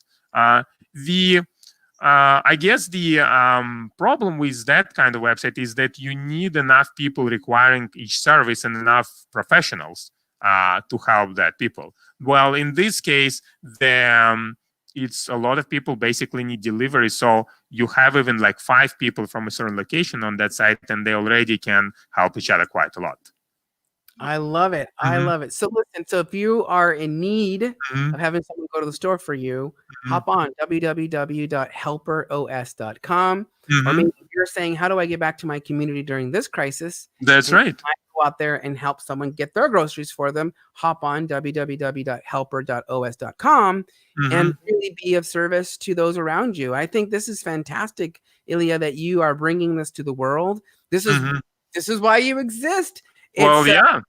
For this purpose alone. So with that in mind, I am going to, one last time, if I want to advertise, because I'm ready to take my company to the next level, I'm going to reach out to you at www.internet-exposure.com.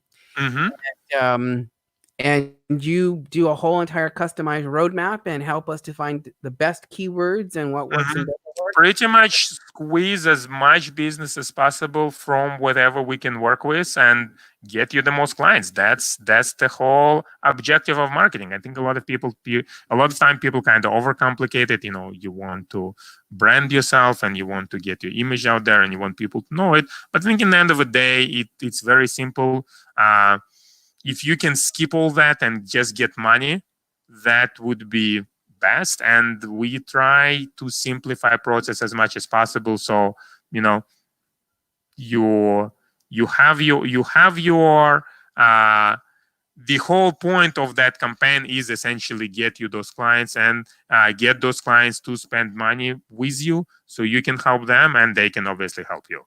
I love it. So this is a great chance to segue off air, so to speak. So I just want to just say thank you to Jacob for getting on here last second. Thank you, Jacob. Absolutely. We Thanks for having me again. I really appreciate getting to go a second round. Hey, listen, when it's good the first time, I'm not going to say no to the second. So thank you for being a great guest. Ilya, thank you so much for bringing your expertise and your knowledge. Listen up there, peeps. You're a business owner right now. You're watching this and you're wanting to know what does exactly Uncle Sam has to say about advertising and marketing. Let's get naked at nakedtaxtalk.com. So again, it's let's get naked at nakedtaxtalk.com. If you're watching this on my YouTube channel, feel free to hit the subscribe button as well as the alert so you know when I come online, because it's spontaneous right now. Also, if you're seeing this on my Facebook page, make sure that you hit the follow as well and the like button there too. And if you're seeing this on my personal page or anything like that, again, feel free to follow me. I cannot say thank you enough to Ilya one more time of internetexposure.com with a hyphen. And I cannot say thank you enough to Jacob of the Wild Group, the Wild Law Group, for your also sharing in and piping in with these questions. And by the way, someone said to me the other day, you're looking kind of tired. You know what this is? This is called COVID diet. So I've actually lost 7 pounds since I've been quarantined in the house. I don't know how that's happened, but I think it's because I go on walks now every morning. We walk 2 miles every morning. Look at that. Now now maybe you have time to do all of that. That's what. Hey, this is what the beauty of taking. Right, because most people are complaining they just sit home and eat all day. But I'm glad you're spending time a lot more efficiently than that. Yeah, I mean, this is what we can do. So with that in mind, I'm signing off. Here's what I like to do. I like to just kind of, when we hit the end button, we just kind of make up our own little dance moves and whatever, and then till it ends. So here we go. And we're ending off, signing off. And thank you very much. Thank you very much for double teaming me. Yeah. Oh, it was a pleasure. Definitely. Thank you all my viewers.